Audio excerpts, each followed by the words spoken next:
શ્રી ગણેશાય નમઃ. નમસ્કાર દર્શક મિત્રો, ધર્મ જ્ઞાનમમાં આપનું સ્વાગત છે. વર્ષ 2024 અંગ્રેજી કેલેન્ડર વર્ષ મુજબ જાન્યુઆરી 24થી ડિસેમ્બર 24 સુધીનું વાર્ષિક ફળકથન, જેમાં જન્મના ગ્રહની અસર પણ જોવાશે. આ એક જનરલ પ્રિડિક્શન છે, જેને જન્મલગ્ન યાદ હોય તે જન્મલગ્ન મુજબ અને જન્મ રાશિ મુજબ પણ તમે જોઈ શકશો. ધારો કે જન્મ રાશિ મેષ છે, લગ્ન સિંહ હોય તો મેષ અને સિંહ રાશિ બંનેનું ફળકથન તમારે આમાં જોવાનું. બંનેમાં સારું રિઝલ્ટ છે તો ખૂબ જ ઉત્તમ જોવાશે. જો જન્મ રાશિનું સારું છે પરંતુ લગ્નનું ફળકથન મધ્યમ છે તો અહીંયા મધ્યમ જોવાશે. પરંતુ જેને રાશિ અને લગ્ન બંને એક જ છે તેમને એક જ રાશિ ઉપરથી જોવાશે, તો અહીંયા આપણે 2024નું ફળકથન જોઈશું. એમાં આપ શું કરશો તો વધુ પ્રોગ્રેસ કરી શકશો, તમને વિશેષ લાભ કેવી રીતે મળશે એની ટ્રીક પણ અહીંયા આપવામાં આવશે. વૃશ્ચિક રાશિ, ન ય અક્ષર. વૃશ્ચિક લગ્ન અને વૃશ્ચિક રાશિ જેની છે તેમને માટે 2024નું વર્ષ કેવું રહેશે તે વિશેનું વાર્ષિક ફળકથન. આ વર્ષ આપની રાશિ માટે શુભ રહેશે. વર્ષના પ્રારંભમાં ભૌતિક સુખના ગ્રહ શુક્ર આપની રાશિમાં બુધ સાથે યુતિ કરે છે. આપને આપના ભૌતિક સુખોમાં વધારો કરાવશે. વાણી આપની પ્રભાવશાળી રહેશે. તમારી વાતનું અહીંયા વજન પડશે. એપ્રિલ માસ સુધી આપે આપની રાશિથી 6ઠ્ઠા સ્થાનેથી ગોચર કરતા ગુરુ આપને થોડી આરોગ્યની ચિંતા રખાવશે.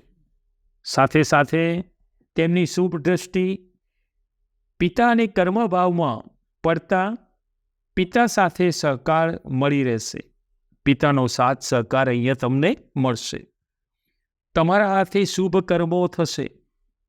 વ્યય ભાવમાં 7મી દ્રષ્ટિ ગુરુદેવની આપના નાણાંનો થોડો વ્યય થશે, પણ વ્યય માંગલિક કાર્યોમાં થશે.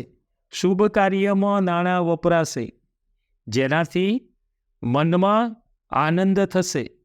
મન પ્રફુલ્લિત રહેશે.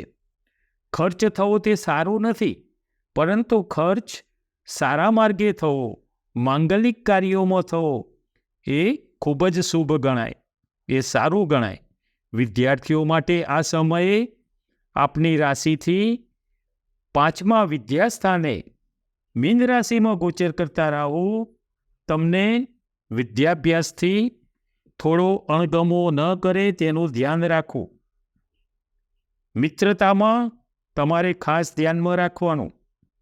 ખોટી મિત્રતા કોઈ જોડે ન થઈ જાય એનું તમારે અહીંયા ધ્યાન રાખવું પડશે. નેગેટિવ વિચારોથી દૂર રહેવું પડશે. આપને માર્ચ એપ્રિલ સુધીનો સમય વિદ્યાભ્યાસ માટે ખૂબ જ ધ્યાન આપવું પડશે. આટલો સમય તમારે સાચવી લેવો પડશે.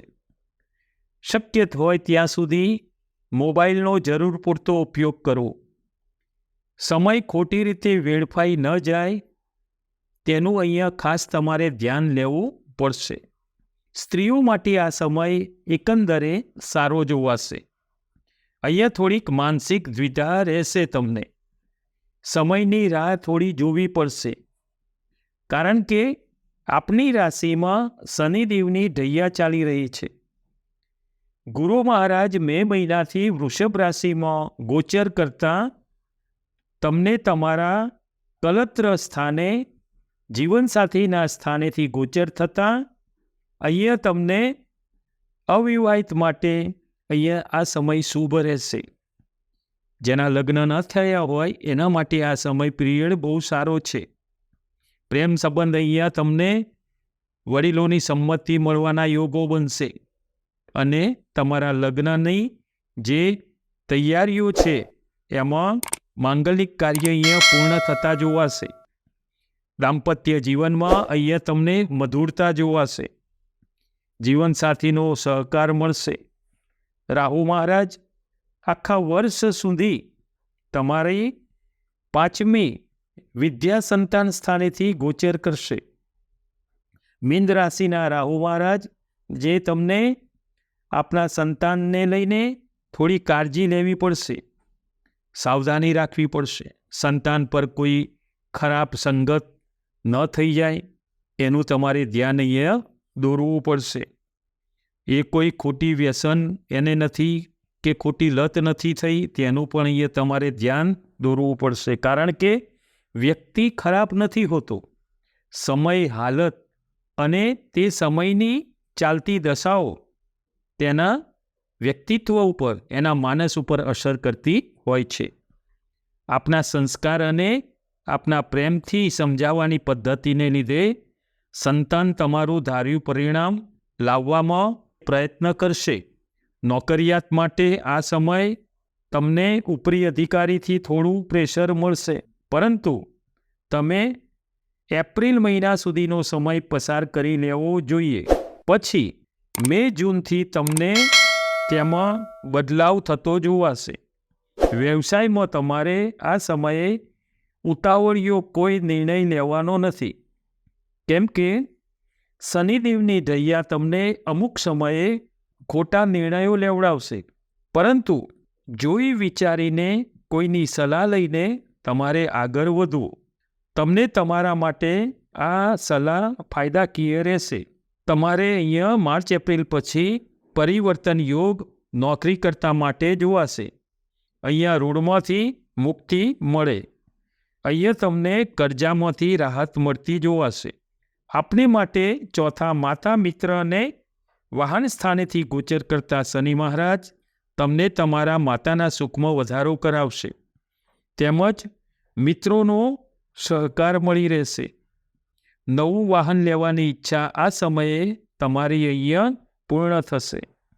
આરોગ્યની બાબતમાં વર્ષ દરમિયાન ગેસ, અપચો આ સમસ્યા તમને નાની મોટી થતી જોવાશે, પરંતુ એકંદરે આપને માટે આ વર્ષ બહુ સારું રહેશે. નિર્ણયો લેવામાં થોડી કાળજી લેવાની, બાકી બીજી બધી રીતે આ વર્ષ તમને ઉત્તમ જોવાશે. આપને માટે ટ્રીપ એ છે કે તમારે શક્તિની ઉપાસના કરવી, માતાજીની ઉપાસના, મહાકાળીની ભક્તિ કરવી અને નરવાણ મંત્ર જે છે ઓમ એમ રીમ ક્લીમ ચામુંડાય વિચ્ચે, આ મંત્ર તમારે કરવો અથવા સવાર સાંજ આ મંત્ર તમારે સાંભળવો. જય માતાજી. ઓમ નમો નારાયણ.